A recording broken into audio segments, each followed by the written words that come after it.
E aí, pessoal, beleza? Rodrigo Bibo do site podcast bibotalk.com. Como é que vocês estão? Em breve mostro como é que tá ficando o novo escritório aqui pra vocês. Já mostrei um pouco lá no Instagram, no @bibotalk, e vai ficar legal, mas quando estiver prontinho eu mostro pra vocês aqui as minhas novas instalações do Coworking XYZ aqui em Joinville. Um abraço à minha amiga Ruth, meu amigo Ismar, que são os proprietários locais do local aqui, são super apoiadores do Bibotalk. Gente, é o seguinte...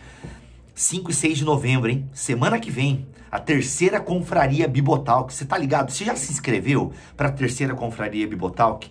Kenner Terra, Gutierrez Siqueira, Paulo On, André Heinck, falando do tema Entre Línguas e Letras, Bíblia, História e Devoção. Vai ser simplesmente demais essa confraria. Ela é gratuita, vai acontecer aqui quinta e sexta da semana que vem, a partir das 20 horas, aqui nesse canal. Beleza? Gente, reflexão de hoje rapidão aqui. É incrível como até na nossa piedade, Satanás, ele aproveita para, sabe, nos levar para o caminho errado.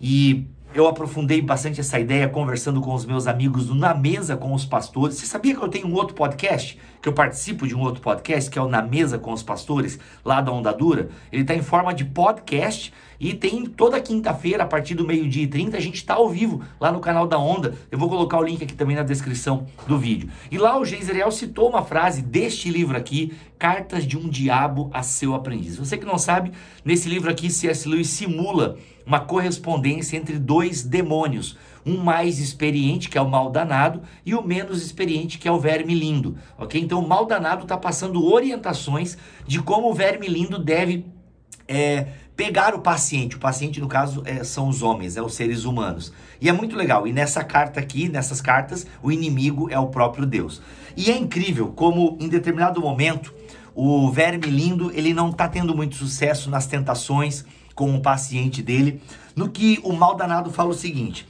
só vejo uma coisa a fazer no momento, já que o verme lindo não está tendo muito sucesso. O seu paciente se tornou humilde. Você já chamou a atenção dele para esse fato? Olha aqui a astúcia, a sacada do mal danado. Todas as virtudes são menos terríveis para nós, afinal as virtudes é uma coisa que espelha o comportamento do céu, consequentemente, não é uma coisa muito boa para os do inferno, tá? Todas as virtudes são menos terríveis para nós se o homem se der conta de que ele as tem. Mas isso é especialmente verdadeiro no caso da humildade. Pegue-o no momento em que ele estiver bem pobre de espírito e sugira de modo sutil e convincente a seguinte reflexão contagiante: por Deus, como eu estou sendo humilde. Aqui nessa carta, o mal danado vai sugerir que o verme lindo transforme a humildade em algo errado no coração do paciente. A primeira distorção é ele se sentir humilde, é ele ter consciência dessa humildade. Isso, consequentemente, vai levar ele de uma vaidade para o orgulho. Por quê? Porque o vaidoso ainda se preocupa com a opinião dos outros. Agora, o orgulhoso, ele cria uma noção de quem ele é, ele se acha e ele não olha para mais ninguém. Eu realmente sou humilde, eu realmente cheguei lá. Eu cheguei onde eu tinha que chegar. Ele coloca metas espirituais e ele chega lá e ele se orgulha disso. Então a estratégia do inimigo é fazer você acreditar que você conseguiu.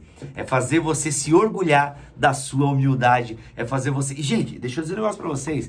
Isso aqui falando pode parecer assim, é até uma frase já conhecida. Eu me orgulho da minha humildade. A gente até brinca nas rodas de conversas e tudo mais.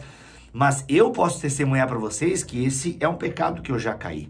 Que porque eu lembro, isso não, assim, eu tenho memórias até recentes, assim, de realmente eu vencer uma tentação e eu falar, pô, graças a Deus eu venci a tentação, e aí a gente quase dá aquele soquinho com a gente mesmo, assim, pô, bate aí, cara, parabéns, hein, você venceu. E é difícil você chegar a uma maturidade, assim, uma humildade biblicamente falando, porque o Satanás, ele é isso. Até conta-se uma história, cara, de Santo Antão. Santo Antão é o cara que está ligado à origem do ministério monástico, é um cara que abandona as suas riquezas e vai viver no deserto e tal. E conta-se a lenda, conta-se a história de que chegou um momento da vida dele que Satanás desistiu. Satanás tentava muito Santo Antão, inclusive na Idade Média surgiram várias pinturas das tentações de Santo Antão. E ele tentava de várias maneiras, mulheres, banquetes em meio aos jejuns e por aí vai. Mas chegou um momento que o diabo lá na caverna vai falar pro Santo Antão: cara, desisto de tentar você não cede, eu vou sair dessa caverna porque eu não consegui, realmente eu não consegui. Aí o que acontece? Santo Antão, quando o diabo sai da caverna, Santo Antão dobra os seus joelhos, levanta as suas mãos e fala: obrigado, Deus, eu agora sou um santo. Aí o diabo só põe a cabeça de volta para dentro da caverna. Opa, tô vendo uma vaidade aí, minha gente. E é isso, cara.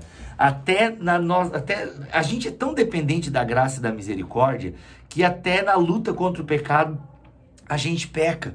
Sabe, mas é claro que a gente pode amadurecer, sabe, claro que a gente pode amadurecer, mas a ideia é que a vaidade, o orgulho, que são meio que correlatos ali, né, a vaidade ainda se preocupa com os outros, o orgulho não se preocupa com mais ninguém, ambos são pecados e são pecados capitais que dão origem a outros pecados. Inclusive lá no Na Mesa com os Pastores, a gente está nessa série, 7 pecados capitais, e amanhã, quinta-feira, dia 29 de outubro, ao 12h30, a gente vai falar sobre inveja. Lembrando que fica salvo no canal da Onda e também você pode ouvir como podcast depois. Mas, cara, olha só, qual que é o objetivo, tá?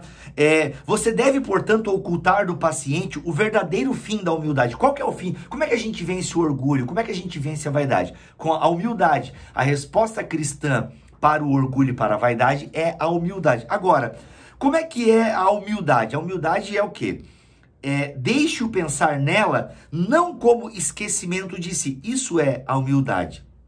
Deixe-o pensar não como esquecimento de si, mas como um certo tipo de opinião, e uma opinião negativa, dos seus próprios talentos e do seu caráter. Ou seja, qual é a tática do inimigo em relação à humildade?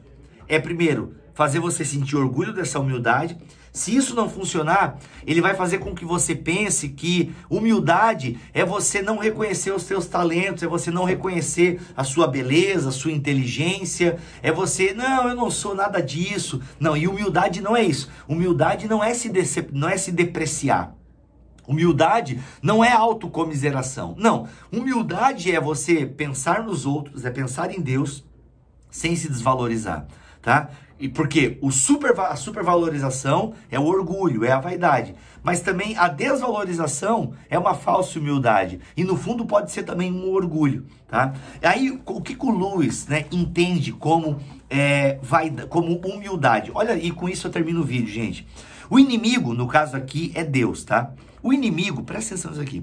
O inimigo quer levar o homem a um estado de espírito em que ele poderia projetar a melhor catedral do mundo, tendo consciência de que ela é a melhor, a mais bela, a mais bonita, se alegrar com esse feito. Ou seja, percebam que humildade, na compreensão do Lewis e na compreensão de Deus, segundo a pena do Lewis, e eu concordo plenamente, o homem ou a mulher ter a consciência de que fez algo belíssimo, de que fez um bem enorme, e ao mesmo tempo se alegrar com esse fato, sem estar mais ou menos de forma feliz de tê-la construída, ou ele estaria tão feliz se outra pessoa tivesse feito. Aí que está a humildade, é saber se alegrar com o bem, com a bondade, independente se foi você que fez ou não, tá? Vou ler na íntegra aqui, tá? O inimigo quer levar o homem a um estado de espírito em que ele poderia projetar a melhor catedral do mundo, tendo consciência de que é a melhor e se alegrar com esse fato, sem estar mais ou menos, ou de outra forma, feliz de tê-la construído, do que ficaria se a catedral tivesse sido criada por outra pessoa.